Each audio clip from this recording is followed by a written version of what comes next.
बात करेंगे कनाडा और भारत के बिगड़ते हुए संबंधों की। जिस हरदीप सिंह निज्जर की हत्या के बाद ट्रूडो ने भारत से रिश्ते बिगाड़े हैं, वो खालिस्तानी आतंकवादी था। ये बात कनाडा की सरकार को पता थी।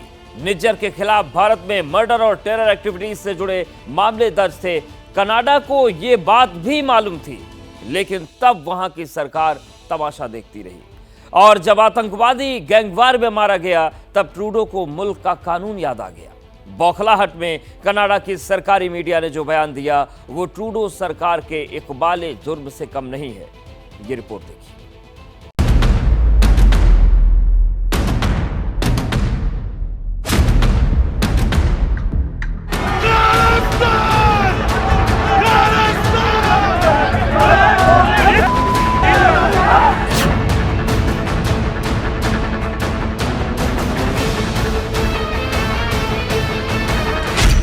चेहरा खालिस्तानी,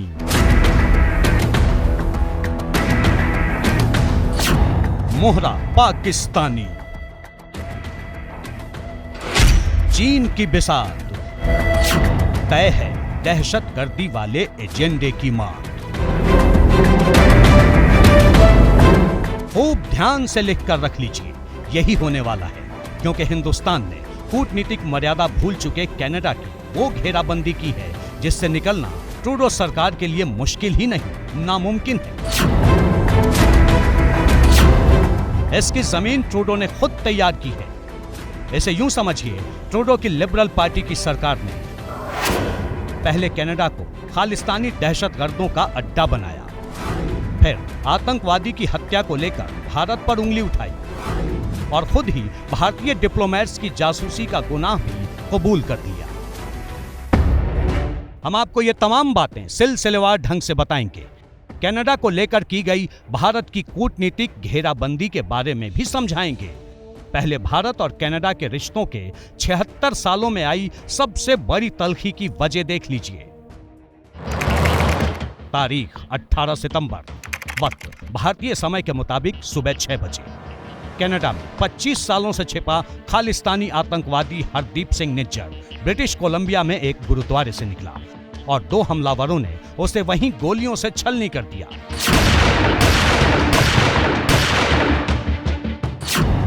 भारत का 10 लाख का ये इनामी भगोड़ा खालिस्तान टाइगर फोर्स का चीफ था।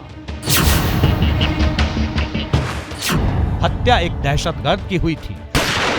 हत्यारे कौन थे पता नहीं, लेकिन ट्रूडो ने इसमें अपनी लड़खड़ाती कुर्सी को बचाने का मौका देख लिया। संसद में बैठकर एक ऐसी सनसनीखेज स्क्रिप्ट पढ़ दी जिससे तथ्य पूरी तरह लापता हैं।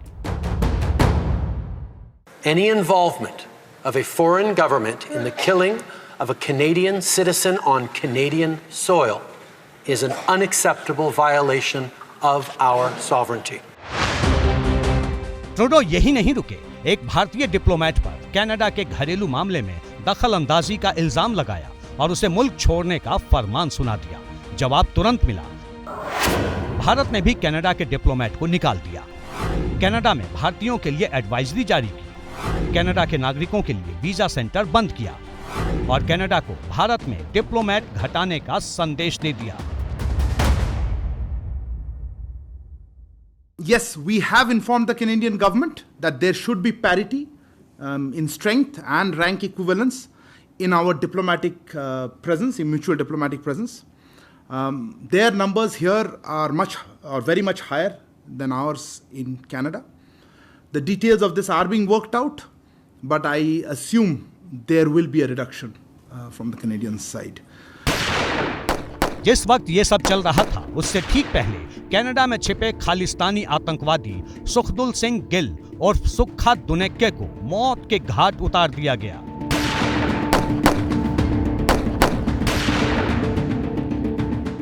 साल 2017 में जाली पासपोर्ट पर पंजाब से कनाडा भागा सुखदुल सिंह गिल खालिस्तानी आतंकवादी अर्शदीप सिंह और अर्श डल्ला का राइट हैंड था।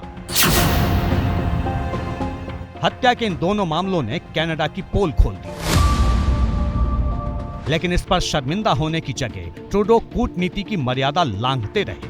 दहशतगर्दों की मोहब्बत ने ऐसा जोर मारा कि वो लगातार दूसरी गलती कर बैठे।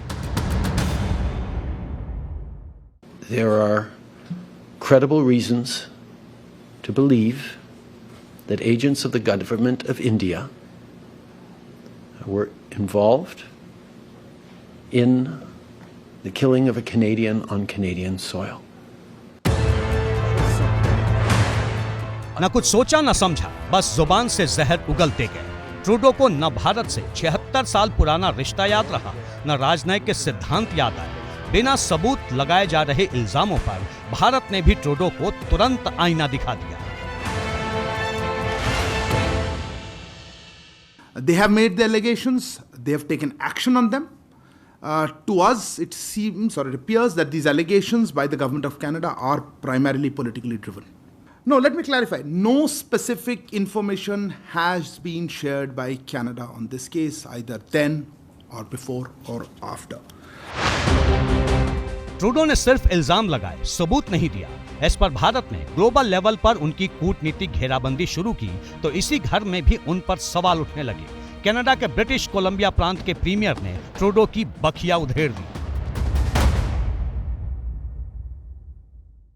The only briefings that I've been able to receive from CSIS are what are called open information briefings or open source briefings, which is information that's available to the public doing an internet search, which I find frustrating.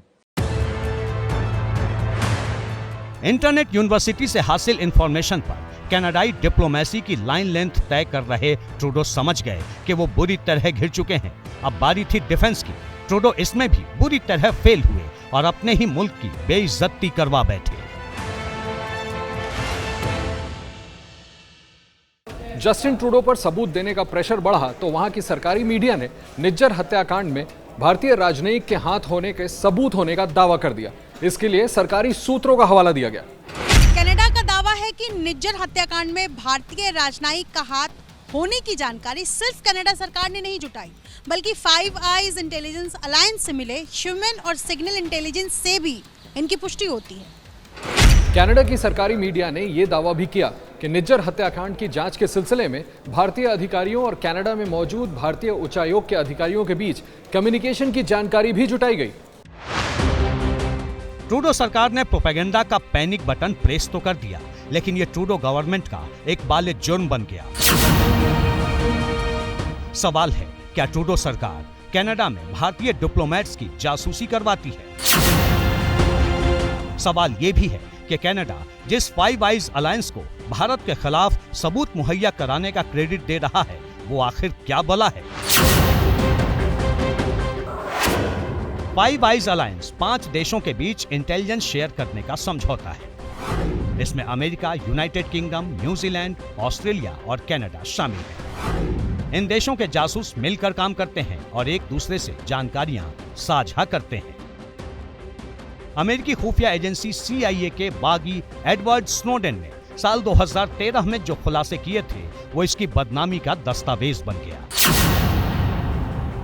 Snowden ने दावा किया था कि five eyes के देश मददगार मुल्क की मदद से अपने नागरिकों की भी जासूसी करवाते हैं और इस तरह लीगल लायबिलिटीज से भी बचे रहते हैं।